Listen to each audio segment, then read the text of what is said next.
Hello friend, my name is Gun Agrawal. I teach you English grammar. In English grammar, we take in topic present indefinite tense. अब सबसे पहले देखते हैं कि present indefinite tense की क्या पहचान है। वर्ब के एंड में अगर ता है, ती है, ते है और ताहू आए तो और ऐसे ही ता से और भी वर्ड आते हैं तो ये सब क्या हैं, प्रेजेंट इंडेफिनिट टेंस के अंदर आते हैं। हिंदी सेंटेंस के एंड में आने चाहिए ये वर्ड, जैसे कि वह स्कूल जाता है, मैं खाना खाता हूँ तो यहाँ पे ताहू आ रहा है। वह पढ़ते हैं, यहाँ पे ते हैं आ रहा है। वह गाती है, यहाँ गाती है आ रहा है।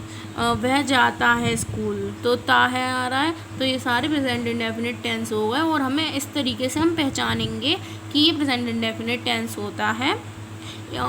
हिंदी में पहचानने का तरीका है ये, जैसे है ना। और अब देखते हैं इसके बारे में। सबसे पहले हम अफर्मेटिव सेंटेंस जानेंगे कि अगर प्रेजेंट इंडेफिनिट टेंस में अफर्मेटिव सेंटेंस कैसे बनाते हैं।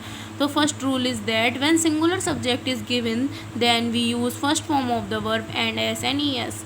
अगर सिंगुलर सब्जेक्ट होता है तो हम first form of the verb तो यूज़ करते हैं पर एस एंड ई एस भी यूज़ करते हैं when in the case of singular subject। For अब इसका फॉर्मूला क्या बन गया, singular subject plus first form of the verb plus S N E S plus object. Second rule is when plural subject is given then only first form of the verb is use and S N E S is not use.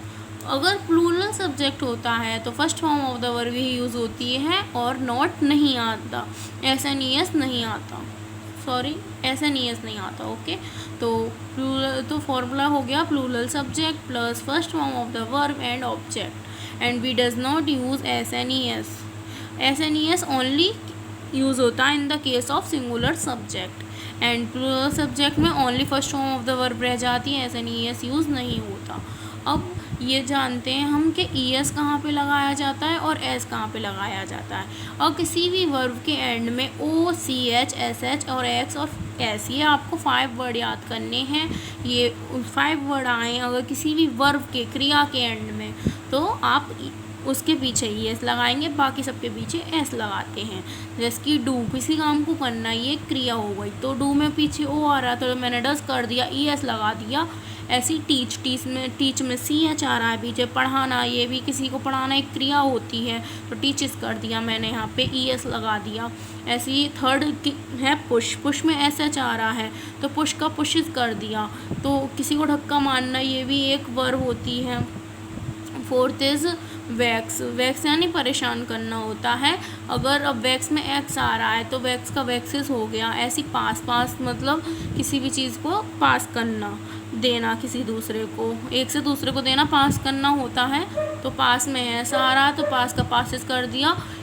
ऐसी अगर कोई भी क्रिया आएगी तो यहाँ पे हम O, C H, S H, X और एस से एंड होने वाली क्रिया को में हम ई एस लगाएंगे, बाकी सब में एस लगाएंगे। अब एग्जांपल ले लेते हैं अफर्मेटिव सेंटेंस का। मोहन कक्षा में निबंध लिखता है तो Mohan writes an essay in the class. अब यहाँ पे मैंने राइट्स क्यों करा, because Mohan is a singular subject. तो according to this formula I use writes. Second is छात्र शाम को क्रिकेट खेलते हैं, the student play cricket in the evening. अब मैंने यहाँ पे प्लेस क्यों नहीं करा, प्ले ही क्यों रहने दिया, because student is a plural subject. So according to this formula I use the play first form of the verb and I does not use S and E S. मैंने S and E S का कोई भी use नहीं करा इस sentence में, because the student is plural subject. Okay, तो affirmative sentence यहीं पे एंड होते हैं। आगे हम देखते हैं नेगेटिव सेंटेंस। नेगेटिव सेंटेंस का फॉर्मूला क्या होता है, subject plus does plus not plus first form of the verb and object. Not is compulsory in the negative sentence. ये नहीं कहता है अगर किसी भी सेंटेंस में नॉट आ रहा हो, नहीं आ रहा हो तो वो नेगेटिव सेंटेंस कहलाते हैं। अब नॉट से पहले डूडस लगना है, ये आपको ढंग से याद रखना है कि नॉट से पहले ही आता है डूडस।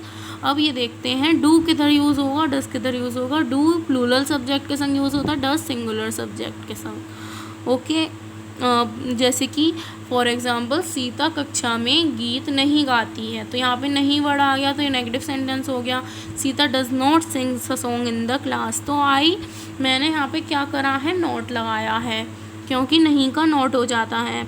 और डज क्यों लगाया है, because Sita is a singular subject, so I use does according to this. Does is use with singular subject and do is use with plural subject. Second example, हम रोज़ाना बाज़ार नहीं जाते हैं, तो we do not go to market daily. I use do, here I use do and I use not, because यहाँ पे नहीं था तो नहीं का नोट कर दिया। और डू क्यों यूज़ करा है, because we is a plural subject.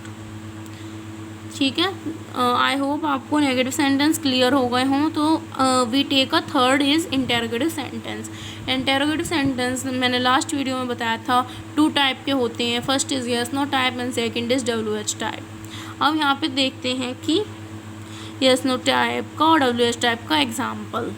सबसे पहले फॉर्मूला देखते हैं। यस नो टाइप का फॉर्मूला होता है do does plus subject plus first form of the verb plus object and question mark. Interrogative sentence में हम क्या क्वेश्चन पूछते हैं, तो यहाँ पे क्वेश्चन मार्क लगाना भी बहुत ज़रूरी होता है। अगर हम कभी भी इसका सेंटेंस बनाएंगे तो क्वेश्चन मार्क इज़ कंपलसरी। क्या सूरज पूरब से नहीं निकलता है, the sun not rises in the east and question mark. तो ये है यस नो टाइप का एग्जाम्पल है। क्यों है ये यस नो टाइप का, क्योंकि यस नो टाइप को हम हिंदी में अगर मैंने आपसे पूछा क्या सूरज पूरब में नहीं निकलता है, तो आप कहोगे इसका आंसर यस निकलता है। तो ये क्या हो गया, ये एक यस नो टाइप का इंटेरोगेटिव सेंटेंस हो गया। अगर किसी भी इंटेरोगेटिव क्वेश्चन का आंसर हम येस नो में देते हैं तो वो येस नो टाइप कहलाता है। और किसी भी सेंटेंस के आगे WH वर्ड्स आते हैं, WH वर्ड्स यानी क्वेश्चन वर्ड्स आते हैं, where, what, who, whom, whose, तो ये सारे WH type of interrogative sentence कहलाते हैं। जैसे कि where do they live now, तो ये क्या होगा, एक इंटेरोगेटिव सेंटेंस में WH टाइप ऑफ सेंटेंस हो गया। इसका फॉर्मूला क्या होता है, question word plus do does plus subject plus first form of the verb plus object and question mark. तो यहाँ पे मैंने डू क्यों यूज़ करा है, क्योंकि they is a plural subject, so I use do because of this formula. And son is a singular subject, so I use does because of this rule. Do is always use with plural subject and does is always use with singular subject. Okay, I hope आपको interrogative sentence भी clear हो गए हों। तो एक special rule है, यहाँ पे कुछ स्पेशल रूल की तरफ बढ़ते हैं। फर्स्ट रूल है आई के साथ हमेशा डू का यूज़ होता है। वैसे आई का हिंदी में मीनिंग होता है मैं तो सिंगुलर है, सिंगुलर सब्जेक्ट, पर this is a special rule कि आई के संग डू का ही यूज़ होता है। मैं पढ़ता तो हूँ, आई डू रीड, ऐसे करके बनेगा। क्यों, क्योंकि आई के संग ये एक रूल बना दिया है कि डू ही आएगा। सेकेंड इज हैबिचुअल सेंटेंस के साथ दा नहीं आता। तो कुत्ते रात को भौंका करते हैं, तो ये उनकी हैबिट है, ये एक हैबिचुअल सेंटेंस हो गया, तो इसका दा नहीं लगाएंगे। आगे डॉग्स बार्क एट नाइट, अगर आपने the dog bark at night लिख दिया तो ये सेंटेंस गलत हो जाएगा। और मैंने यहाँ पे बार्क क्यों रहने दिया, बार्क्स क्यों नहीं करा, बिकॉज डॉग, यहाँ पे डॉग्स प्लूरल सब्जेक्ट है, इसलिए यहाँ पे हमने वर्ब की फर्स्ट फॉर्म रहने दी है, SNES नहीं लगाया। उसके बाद थर्ड रूल देखते हैं। अगर किसी पर्सन को पर्सन की कोई हैबिट शो हो रही हो हमें, तो we use the word accustomed. हम अकस्टम्ड वर्ड का यूज़ करते हैं। अकस्टम्ड का मतलब होता है किसी भी चीज़ की लत लग जाना या किसी भी चीज़ की बहुत ज़्यादा आदत पड़ जाना, तो उसे अकस्टम्ड, इसका इंग्लिश मीनिंग है, इंग्लिश वर्ड है। जैसे कि राम दिन में सोया करता है, तो this is a habit of person, so we use the word accustomed. Ram is accustomed to sleep in the day. तो ये आई होप आपको स्पेशल रूल भी याद रहें। हम नेक्स्ट वीडियो में प्रेजेंट कंटिन्यूअस टेंस को पढ़ेंगे। Thank you.